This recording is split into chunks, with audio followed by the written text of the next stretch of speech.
pretty amazing. Hello, everybody. Yeah, that's okay. That's all right.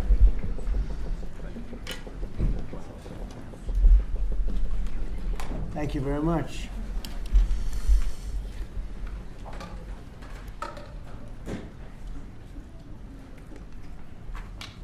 Well, this is a big day in many reasons, really for many reasons, and I have a very distinguished group of people behind me, mostly medical people and brilliant people, and they really know what they're doing. And I just want to thank them. They truly gave their lives in terms of the time and all of the incredible work they've done over the years in arriving at the position they have now, most respected people in the country. Today I'm pleased to announce that I will be signing an executive order to reschedule marijuana from a Schedule I to a Schedule III controlled substance with legitimate medical uses. We have people begging for me to do this, people that are in great pain. For decades, this action has been requested by American patients suffering from extreme pain, incurable diseases, aggressive cancers, seizure disorders, neurological problems, and more, including numerous veterans with service-related injuries and older Americans who live with chronic medical problems that severely degrade their quality of life. And it's so really, I can't tell you, I think I probably have received more phone calls on this, on doing what we're doing. I don't think I received any calls on the other side of it, but hopefully this reclassification, which by the way polls at 82%, will help many of those patients live a far better life. We're joined today by Secretary Robert F. Kennedy Jr., who's doing a fantastic job, Administrator of Centers for Medicare and Medicaid Services, Dr. Mehmet Oz, the FDA Commissioner, Dr. Marty McCary, Director of the National Institutes of Health, Dr. Jay Bhattacharya, and the Director of the National Institute on Drug Abuse, Dr. Nora Valkow, as well as Dr. Ilana Braun from the Dana-Farber Cancer Institute, Duke University's Dr. David Casseret, the National Commander of the American Legion, Dan Wiley, and my friend Howard Kessler. Howard, how are you feeling? I'm telling you, he looks better than he did 20 years ago. But I don't want to go through what you went through to get there, right? But it looks like you're doing great. I'm proud of you. I want to emphasize that the order I am about to sign is not the legalization, or it doesn't legalize marijuana in any way, shape, or form, and in no way sanctions its use as a recreational drug. It has nothing to do with it.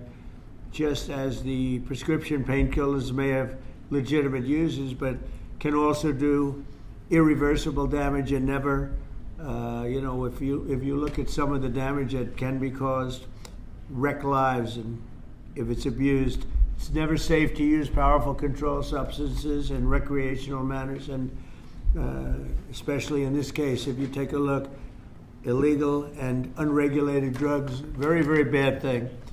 So I've always told my children, don't take drugs, no drinking, no smoking, and just stay away from drugs. I have been, they would look at me and they said, Dad, would you stop saying that? I would say it every time I looked at it practically. Young Americans are especially at risk, so unless a drug is recommended by a doctor for medical reasons, just don't do it.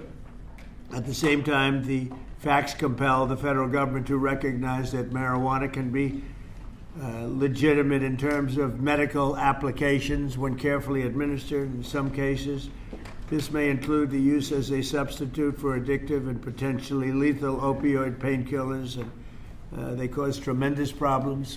This can do it in a much lesser way, can make people feel much better that are living through tremendous pain and problems. 40 states and multiple U.S. territories have already recognized the use of medical marijuana. This reclassification order will make it far easier to conduct marijuana-related medical research, allowing us to study benefits, potential dangers, and future treatments. It's going to have a tremendously positive impact, I believe. We're also asking Congress to reconsider its classification of hemp-derived CBD to ensure seniors can access CBD products they have found beneficial for pain and other reasons. Some people are literally dying, and they're dying with tremendous pain, and this can, in many cases, literally stop it.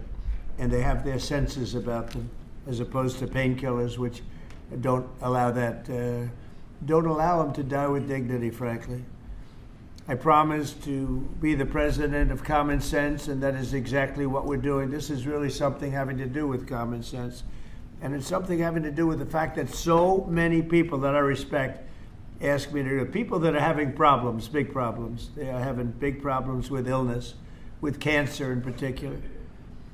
I now want to ask Dr. Oz to say a few words, followed by Dr. Braun, Dr. Casseret, Dan Wiley, and Dr. Valcow. And we'll sign the order as soon as they're complete, and we'll take some questions. Please, go ahead. Mr. President, thank you for always bravely pushing for common sense change, as you call it. So President Trump, Secretary Kennedy have been pushing for change. They're passionate in their desire to help the American people, and they have relentlessly pursued this agenda throughout this administration. This also includes a deep passion for research, gold standard research, as Secretary Kennedy also says. But there's another side to the president that often isn't reflected in media reports, and that's the deep passion he has for the people in his life. And he has called me frequently about the people who are calling him, as he alluded to, who are saying that they've got problems and they got relief from some of the solutions we're talking about today. Howard Kessler, who's standing behind me here, who's a mutual friend of ours, was an early caller of the president. Many others have ever reached out as well. And Howard's been a passionate advocate for avoiding narcotics, especially in seniors, and particularly seniors suffering from cancer. And that's a population that is a very important one. And it's a sympathetic population that's desirous of trying new ways besides some of the conventional approaches that have been tested by pharmaceutical companies but have untoward side effects. At the beginning of the year, one of the first things the president told me, he doesn't actually tell you, he demanded from me, that my agency, CMS... Nobody demands from him. No. Nobody. You have to know him. That's right. Go ahead. Use the whole tools at his wherewithal to find a better way to help seniors. A passion for a population that has gotten left behind with these discussions. I promised that we would find an answer, even though it had not been done before, and today we are delivering on that promise. Today, our Innovation Center at CMS is announcing a new model and additional actions to give seniors access to cannabinoids. These are CBDs. They're non-addictive, which many are already using to manage pain. There's some clinical evidence that's showing that CBDs provide relief from common conditions that affect Americans, including cancer symptoms and chronic pain and a slew of other problems that affect disproportionately seniors and our veterans. And 6 in 10 people who use the CBDs report that they improve their pain. I think all of those people are calling the president, judged on the number of calls in support of what we're doing today. And sometimes these decisions are difficult, and there's a reason this hasn't happened before, and there's a reason, Mr. President, that every president before you has whiffed on this issue. It's tough. And I know there's going to be a lot of discussion about it. That's why we're so passionate about making it clear that this patchwork that we're working within now, the laws and regulations, they're leaving patients and doctors without adequate guidance on the safeguards of how to use these products, even though they're still being used. At Medicare, we cover 68 million Americans, including people under the age of 65. And they did not have a way of providing these treatments until today. With the president's insistence, that's all changes. The Innovation Center models are going to allow millions of Americans on Medicare to become eligible to receive CBD as early as April of next year, and at no charge, if their doctors recommend them. Thanks to the hard work of the entire CMS team, especially Abe Sutton and Gita Dio at the Innovation Center, the accountable care organizations in this country working in Medicare will be able to provide these products, again, at no cost to patients. Medicare Advantage insurers, and we've been calling them, are also agreeing to consider CBD to be used for the 34 million Americans that they cover. If you can hear my voice and you're over 65, you should pay attention to this executive order because it's going to touch your life. Again, this all becomes active after the first quarter of next year. These CBD products must first meet local and state quality and safety standards. They must come from legitimate sources. And they must abide by other regulations of those states. With these boxes checked, patients can be eligible for up to $500 of hemp-derived products each year. This is the first government-led testing of quality and outcomes for patients across different conditions, and it delivers on the need for more data collection and research into hemp usage. CMS is going to collect data, that's our job, on the patients that are being given these products by their physicians. And in accordance with all the privacy and security regulations, we're going to analyze that data. We're going to make it publicly available to everybody to be able to analyze with us. If it shows promise, we will expand access to these products to even more conditions amongst Medicare and Medicaid beneficiaries. I want to thank not just the Secretary, but Marty McCary. We want a lot of companies who are doing this research that approach the FDA for formal approval. That is the right way to move forward. And Jay Bhattacharya, who's hiding in the back, he rarely hides, but Jay runs NIH, and he's agreed to support initiatives to study the data that we're collecting. Howard Kester, God bless you for being a pain in our sides. Mr. President, he's promised to stop calling you. But on this issue, he'll call you on other issues. And I thank you again from the bottom of my heart for taking a difficult stance. Thank you very much. Okay. Mr. President, members of the Cabinet, thank you so much for the opportunity to be here and for your leadership in rescheduling cannabis from Schedule 1 to Schedule 3. This decision will accelerate scientific research and expand what can responsibly be studied. I'm a cancer psychiatrist and medical cannabis researcher at the Dana-Farber Cancer Institute. Over the past decade, federal investment in research has helped transform cancer care. People are living longer than ever before. But cancer care is not only about treating the tumor, it's also about addressing the anxiety, the fear, the stress that can come with a diagnosis, symptoms that can interfere with treatment and make recovery much more difficult. Many medications we use for acute anxiety carry significant risks, particularly in the older adults. That's why we're studying specific natural compounds found in cannabis, including the non-addictive cannabidiol, to understand whether they can safely and effectively help manage anxiety during cancer treatment. Rescheduling allows us to ask these questions rigorously about dosing, about safety, and who may benefit most. This research reflects the best of federal investment, helping people not only live longer, but live better. Thank you, Mr. President, for supporting careful, science-based research that puts patients first. Thank you. Thank you, Doug. That's beautiful. Thank you. I'll add my vote of thanks, Mr. President. I never really thought this day would come. I met a patient about 20 years ago, a retired professor named Elizabeth, who came to my clinic. She was dying of pancreatic cancer, and she asked me then whether cannabis might help her. And I said no, because that's what I learned in medical school.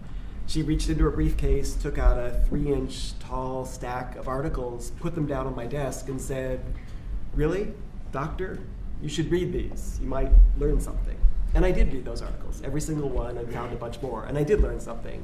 I learned that there actually is some medical benefit to cannabis that I had not anticipated, never heard about in medical school. Second, I learned that there was a lot we don't know. And third, I learned it's really, really, really difficult to do high-quality randomized control trials of a substance that's federally illegal.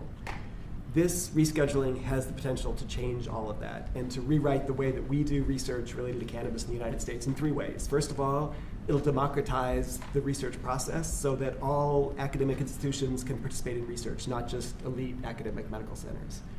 Number 2, it'll give patients and researchers access to highly refined, reliable sources of cannabis rather than relying on 1 or 2 sources around the country.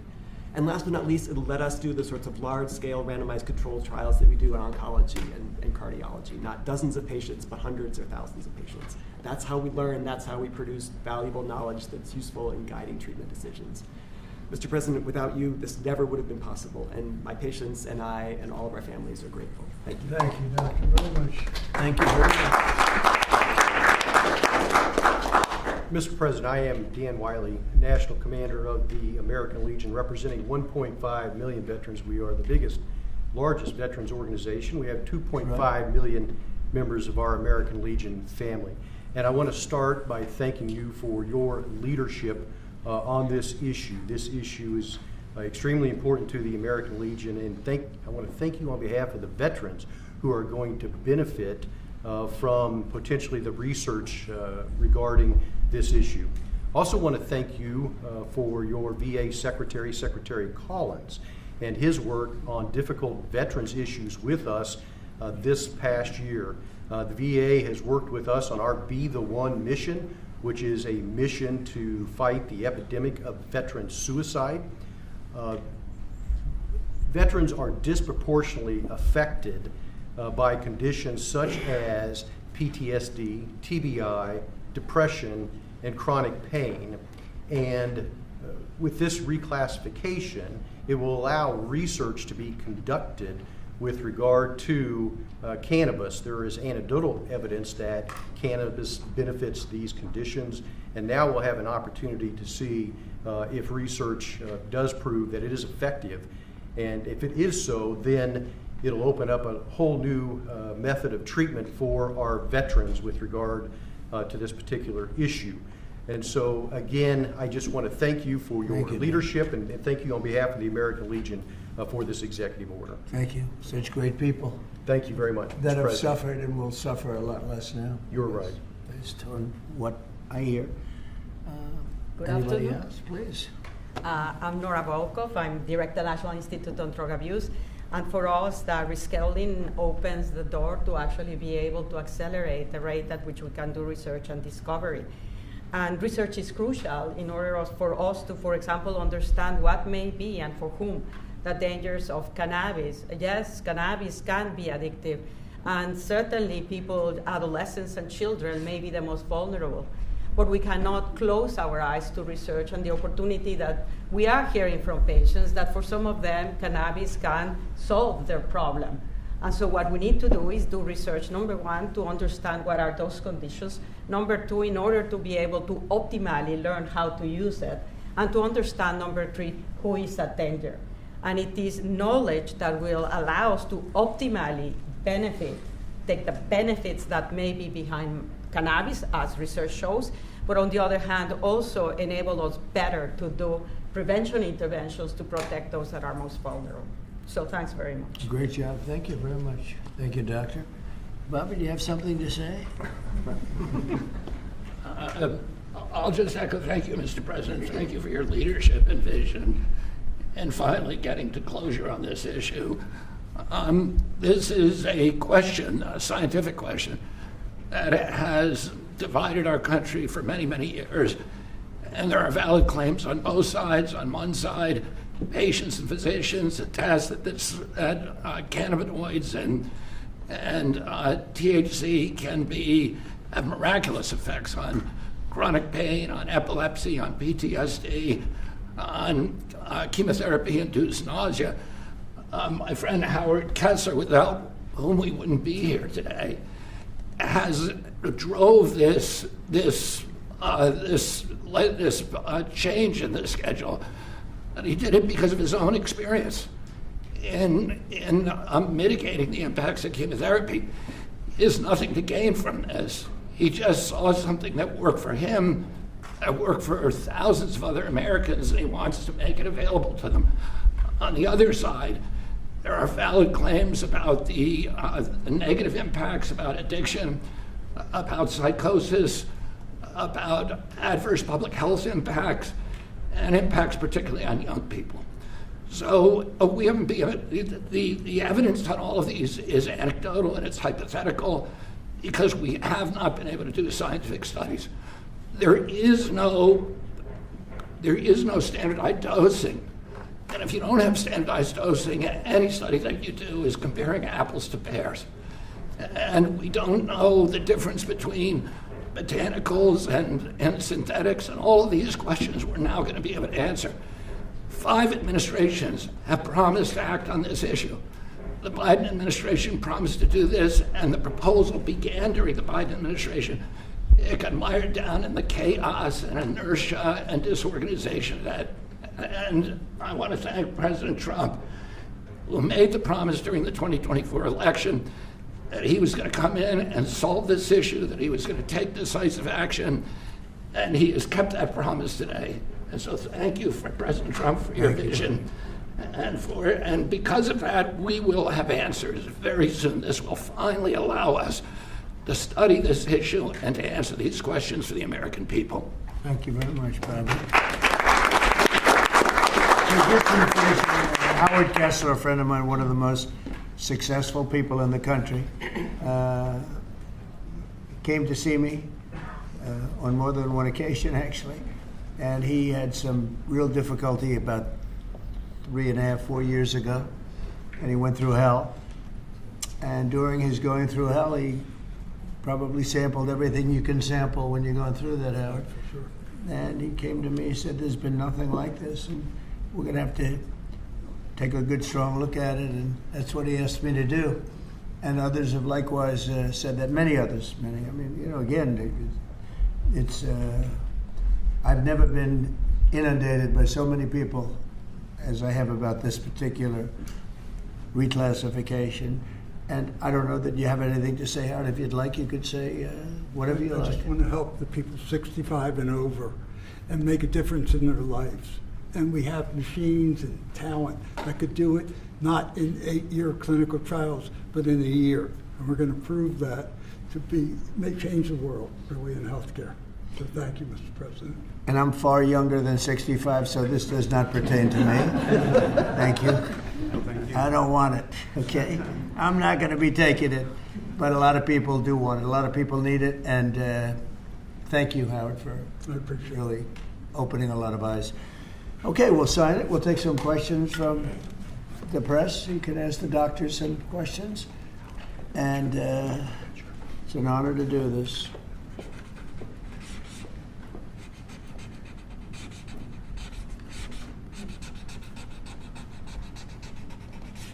Well, that's a good one.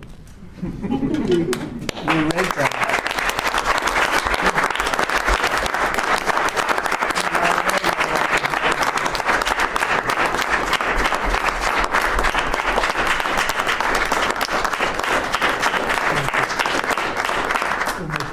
Thank you. Thank you very much, everybody. Any questions, please?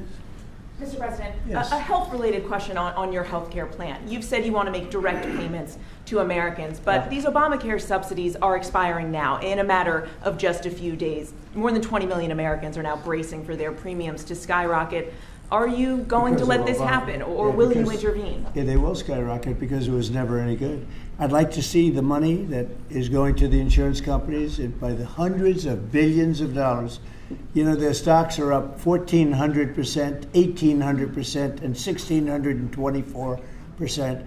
Their stocks are up through the roof over a fairly short period of time because they're getting vast amounts of money. I want that money to go to the people directly and let the people buy their own health care. And they'll get much better health care than they get with the Unaffordable Care Act, as it's known by a lot of people. It is virtually unaffordable for people. It's a bad thing. We can have a great thing. Let the money go directly to the people and let them buy their own health care. But this is an urgent problem, Mr. President. Is there anything you can do now, Mr. President? Can I answer, Mr. This is going to be right now, as far as I'm concerned. Go ahead. We just got data today. We have federal exchanges where people come shopping for the ACA. And the president hasn't heard this yet, but we've talked to the team. The percentage change from last year was down 2.7 to 2.8%. Not the massive numbers that have been predicted.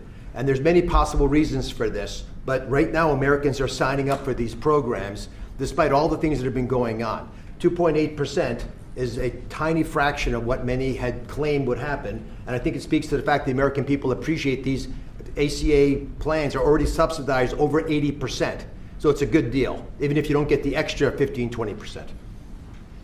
It's a great solution to much better health care at a much lower cost. Yeah, please. But do you want Congress to extend these ACA subsidies? Well, I'd like not to be able to do it. I'd like to get right into this, and I'd ask Oz this question in particular, but I'd like to see us get right into this. I don't know why we have to extend. This could be done rapidly if the Democrats would come along. We have a problem. The insurance companies own the Democrat Party. They own it. And the Democrats having a hard time. They give a lot of money to the Democrats. Very little money to Republicans, by the way. A lot of money to Democrats. And they're going to have to decide, do they want to do the right thing, or do they want to be beholden to the insurance companies? They're making a fortune. I want the money to go to the people. Go ahead, Oz. How would you say that? I agree with the president. We have some ideas out there. Congress is working through some concepts. But I just want to emphasize that the ACAs are not imploding based on the data we just received from the federal marketplace. This can go very quickly, actually. Yes, please. Mr. President, can I ask you, clarify something for me on the Federal Reserve? How many people are you interviewing for the Fed chairman, and what did you think of Chris Waller? I think he's great. I mean, he's been a man who's been there a long time, somebody that I was very involved with in the sense of his career, and he's a fantastic man. I met him yesterday, again. So how many people are you looking at? We're talking to 3 or 4. I think every one of them would be a good choice, honestly. Michelle Bowman? We'll be making a decision pretty Is quick. Michelle Bowman on that list too? Are you going to interview her? She's fantastic. She's a fantastic person. Thank you, Mr. President. Some GOP lawmakers have written to you in recent days saying they're concerned this executive order could normalize drug use for youth. How would you respond to that? You think about this particular today? Well, I think I'd let one of the doctors respond to it because they can do it a lot better than me. But I can only tell you that when you see polls of 82% of the people want this, when I have friends that are really, really sick and they've gone through, I guess you could say, unfortunately, I don't want to become too involved in it because I don't want it happening, but these are people that really know what's going on. It's very smart people. This is one of the most successful people in the country and a very brilliant guy. And when they go through this horrible ordeal of cancer or other things, and they realize that this is something that makes them feel better without all of the side effects of some of the drugs where you're just totally knocked out and out of it. But I'd like to have one of the doctors maybe respond because you people do it better than anybody. I'm happy to respond. Yes. I mean, and my answer is we have had cannabis scheduled for how long? And it hasn't protected neither the adolescents nor the adults. We have 20 million people in the United States with a cannabis use disorder. This is not legalizing it. It's making it easier to do research so that we can use it when it is indicated and optimally. So it's also a big part of this is research. In other words, you'll now have a much larger sample and you'll be able to see if it's as good as many people say it is. I mean, people say it is beyond good, and you'll be able to find that out now. On housing, you talked in your address last night about housing. Yeah. Are you still considering a national emergency over housing? I'm looking at it. What would yeah, that look I'm like? looking What would at that it. mobilize? You know, there's two thoughts on housing. You have a lot of people have housing that because we have such a strong time and such a strong market, their houses are very valuable. It's a big part of their net worth, their house. I don't want to knock those numbers down because I want them to continue to have a big value for their house. At the same time, I want to make it possible for young people out there and other people to buy housing. In a way, they're at conflict. In other words, you create a lot of housing all of a sudden and it drives the housing prices down. So I want to take care of the people that have houses that have a value to, to their house that they never thought possible, that have sort of made them wealthy and happy, and especially in their later years. Got to be careful with that. I want to keep them up. At the same time, I want to make it possible for people to go buy houses. Daniel, please. Mr. President, you announced the Warriors dividend Yeah. last night in your primetime speech. Very patriotic, very generous. What was the rationale and the thought process? How did you come up with the idea? What made you want to give back to Well, our the troops? 1776 was easy to come up with because we were actually at 1775. The number was 1775, and I said, wow, I think we could afford one more dollar. But they came up to me, it was $1,775. So I said, well, let's add a dollar to it. I think we can find that. And very simple. We've had a military that, in my opinion, by other presidents was not treated well. They're incredible. They're our finest people. They're protecting us. And because of tariffs, we're taking in billions and billions of dollars more than we ever have before. With no inflation, by the way. With no inflation. You saw the inflation numbers. They just came out today. What great timing. Practically no inflation. And yet we're taking in hundreds of billions of dollars. And this is small potatoes by comparison, but it's a way of taking care of our warriors, our soldiers. And I appreciate that question, Daniel. Yeah, and Caroline It was an easy one. She just posted on X, your press secretary, that the board members of the Yeah. Kennedy Center voted unanimously to rename it the Trump Kennedy Center. What is your reaction to that? Well, I was honored by it. The board is a very distinguished board, most distinguished people in the country. And I was surprised by it, and I was honored by it. You know, we're saving the building. We saved the building. The building was in such bad shape, both physically, financially, and every other way, and now it's very solid, very strong. We have something going on television, I guess on the 23rd December. I think it's going to get very big ratings, and the Kennedy Center is really back strongly. It's in very bad shape, very, very bad shape physically.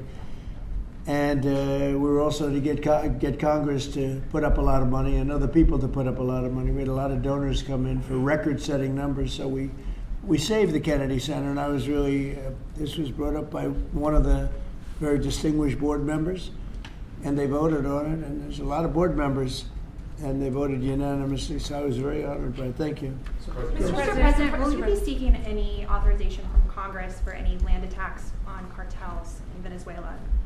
For anyone? For any land attacks on drug cartels in Venezuela? I wouldn't mind telling them, but it's not a big deal. I don't have to tell them. It's been proven.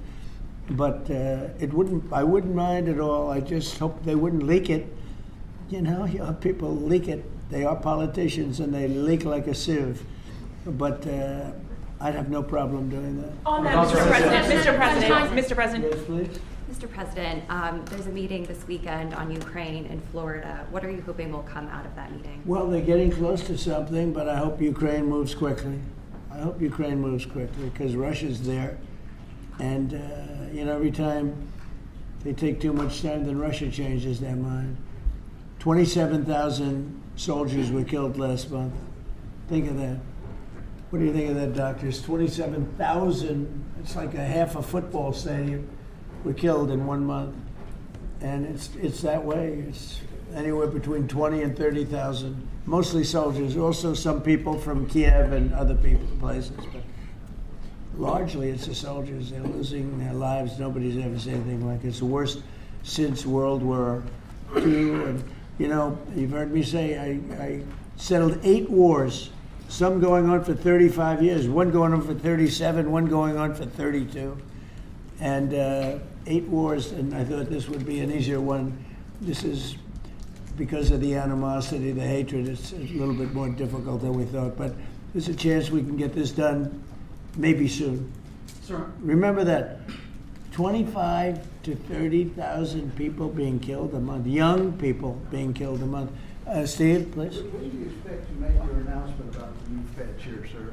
Before the end of the year? What do you think? Over the next couple of weeks. I mean, I don't know before the end of the year, but pretty soon. And then Rocky Mount, North Carolina tomorrow night. Tell us what your message is going to be there, sir. Say what? When you go to Rocky Mount, North Carolina tomorrow night, what's your message going to be? Well, it's not going to be that much different from what I did last night. I mean, we've had tremendous success. We're bringing prices down. We inherited a mess. And part of what we inherited was the worst inflation in 48 years. I say history, but we had the worst inflation. It drove prices up, and now we're bringing those prices down. But I'll be talking about that. I'll be talking about the fact that we secured the border, where literally nobody can come into our country illegally anymore. They came in from prisons and mental institutions and drug dealers and, a lot of bad people from all over the world. Venezuela emptied their prisons into our country. We had Tren de Aragua, which supposedly, the doctors don't know this, it's the meanest gang of them all. Okay, doctor? You don't have to know about it. You got other problems. But they let a lot of bad people in here. And so I think I'll be talking about that. I think I'll be talking about the tremendous success we have by sending the National Guard into various cities. D.C. is the ultimate example. People walk to work and they thank me all the time. People in the White House, they just walk to the White House from 10 blocks away. Before I came into office, they couldn't do that. They were getting badly hurt in many cases and beyond hurt, killed. So we were losing people. We were losing, on average, a person a week. Can you believe it? More. And now we haven't lost anybody in a long time. I consider the 2 people that got so badly hurt, the National Guard, that's a different thing. That was terrorism. And probably terrorism, maybe terrorism, because they were unhappy with the tremendous success we've had, because they don't want to see this country be successful. But Washington, D.C. now is a safe, beautiful city where the restaurants are booming, the town is booming. People walk to the restaurants with their wife or their children and have a good time. We were losing all the restaurants. We were losing our life in this. We were just the whole heritage of Washington, D.C. was down the drain, and we brought it back. And now everybody's thrilled to be here. It's the hottest. It's a part of the hottest country anywhere in the world. We've become, in 10 months, the hottest country anywhere in the world. And I say it all the time, we were a dead country 1.5 years ago. Do you expect to meet Prime Minister Netanyahu while you're down in Palm? Yeah, he would like to see me. We haven't set it up formally, but he'd like to see me. We've had great success. Peace in the Middle East, aside from everything else. We now have peace in the Middle East. Yeah, he'll probably come to see me in Florida. Egyptians as well? Are they I'd love to have him. El Sisi, he's a friend of mine. Yeah, I'd love to have him. Thank you very much, everybody. Thank you, Press. Let's go.